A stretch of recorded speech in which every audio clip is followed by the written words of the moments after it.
Très bien. Donc bonjour, on se retrouve aujourd'hui pour parler de la situation des vendeurs directs en France en ces temps de coronavirus. Donc, il y a vraiment une hétérogénéité des situations selon les circuits de commercialisation déjà des producteurs. Si le producteur est en vendeur directe qui vend à la ferme ou qui vend dans certaines GMS, c'est très critique, très catastrophique. Les marchés qui sont fermés également, les marchés dans les villages, dans les villes qui viennent de se fermer tous et qui se rouvrent petit à petit, mais là où c'est très difficile.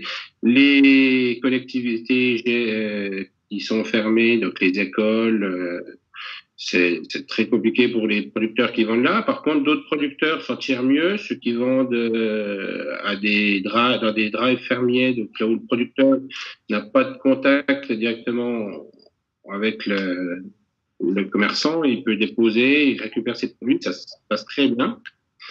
Donc, et encore une fois, ça dépend aussi des produits qui sont faits, mais dans les produits globalement qu'on a en fermier, ça se passe quand même très difficilement, quoi. On a une vraie situation particulière avec des grandes surfaces qui sont parfois en manque de produits, des vendeurs directs qui ont des produits qui s'accumulent dans les chambres froides et qui ne sont pas vendus parce que les marchés sont fermés. Et là, on a une vraie situation contradictoire où on autorise à aller en grande surface pour des rayons vides et où il y a du contact pas moins que dans un marché, et on ferme les marchés alors que les producteurs locaux ont les produits à vendre et qui les ont sur les bras. C'est vraiment quelque chose de difficile à vivre, et surtout au moment où on nous prône de relancer la consommation locale et de raccourcir les circuits. Ça, c'est quelque chose qu'on a du mal à comprendre. Et vous n'avez pas édité un guide pour la réouverture des marchés? Donc, c'est le guide qui a bien été fait par la FNSEA en collaboration avec FNEC FNPL. Donc, c'est bien notre guide qui est notre outil au service de tous nos producteurs.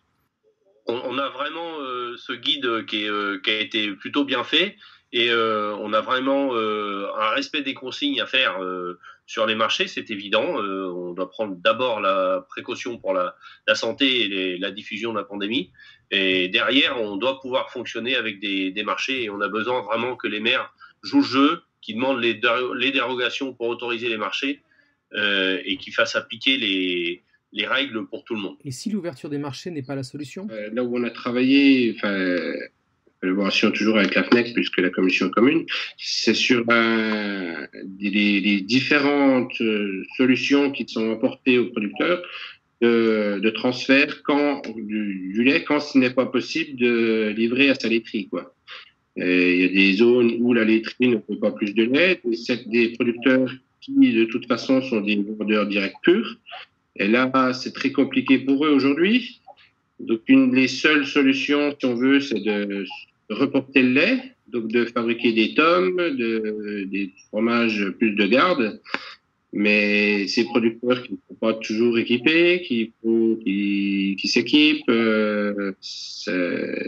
mais on est conscient que c'est très difficile. Mais on ne veut pas les emmener forcément sur des aides de l'État qu'on va essayer d'avoir, mais qu'on n'a pas de certitude à l'heure ci. Donc, il faut essayer de trouver des solutions économiques de report ou autre chose, quoi.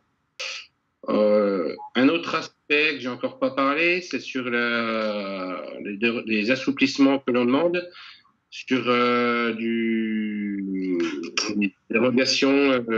Par exemple, les producteurs ont des agréments sanitaires pour vendre à des grandes surfaces. Donc, au jour d'aujourd'hui, on a des producteurs fermiers qui n'ont pas besoin de cet agrément, et qui vendent parce qu'ils vendent sans intermédiaire et directement aux consommateurs. Et demain, à cette heure-ci, les grandes surfaces cherchent des producteurs, puisqu'ils sont en manque de produits globalement. Et certains producteurs ne peuvent pas fournir à cause de ce frein réglementaire. Donc, on a demandé des assouplissements réglementaires au service du ministère, de GRL, par rapport à des choses comme ça. On attend des réponses qu'on espère positives. Bon courage, bonne traite. Au revoir. Salut.